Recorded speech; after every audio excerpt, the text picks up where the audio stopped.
Hello, my friends. This is for you if you are frustrated with your practice and your process or anything in your life right now. And if you're also, angry or going through really a lot of resistance, having those types of emotions. Frustration is an emotion that tells you that you don't like what's happening right now, that you really aren't okay with the way things are. Something has to change. That's the essence of what frustration is. And if we give in to it and let it consume us, it can absolutely keep us stuck.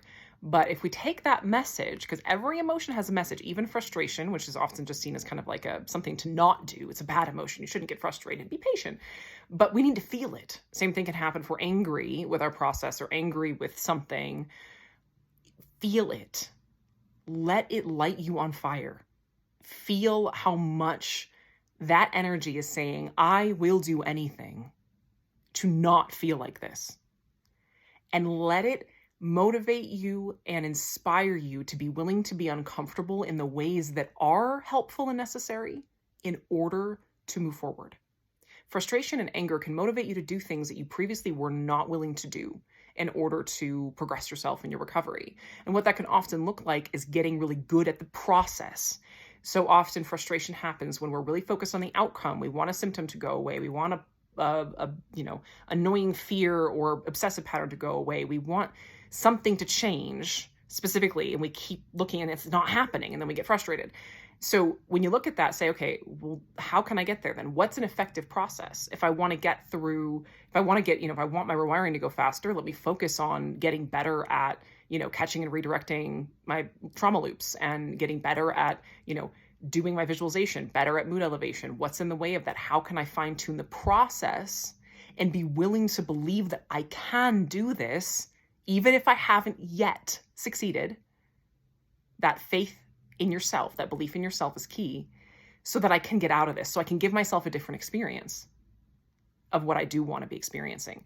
Frustration can be the thing that supercharges you and actually gets you across the finish line much, much faster if you let it motivate you instead of letting it stop you. This was something I sent something to someone a couple weeks ago about how oftentimes in this process of recovery, we have to grow down. And if you have big dreams in life, you want to accomplish something great, which, make no mistake, by choosing to rewire your brain and recover from chronic illness on your own, you are choosing to do something that is innately great. A lot of times we have these big, we're looking at the dream, but the bigger the dream, the stronger the foundation needs to be. I'm still learning this. I was breaking this down for myself the other day because I was like, dude, I need to learn patience better because I'm very frustrated with my life right now as well. And but it makes sense. If we want our lives to hold these big, amazing things, this big, vibrant health, this big, vibrant life, this big, vibrant business, whatever it is you're building, I need to have a really strong foundation. So use that frustration to catalyze you. And part of it was I received a response when I shared this message that it wasn't a very uplifting message. And I couldn't disagree more. Because if you really want change in life, then you're going to embrace the reality of the things that are actually going to get you what you want. It doesn't matter whether you like it or not. If that's the road and that's the way it goes, where you'll actually get where you want to go and have what you want, then it's definitely positive. It's definitely uplifting. The truth is the most reliable, comforting, uplifting thing in the world, because if you really want something, you've got to actually know what to actually do to be able to get there. And even if at first you look at it and you're like, at some point you're going to be like, once you get frustrated enough and you're stuck long enough, you'll be like, okay, all right, I'm ready. Let's go. I'll do whatever it takes. I don't care. I'm there. So that's what I want you to embrace today, is the uplifting message that your frustration can liberate you, and that whatever the path is, learn to love what is. Learn to love the reality of the actual processes that are going to get you where you want to go, instead of wishing it was easier, wishing it was different, wishing for something to be different, because that's just going to keep you stuck in limbo forever, literally.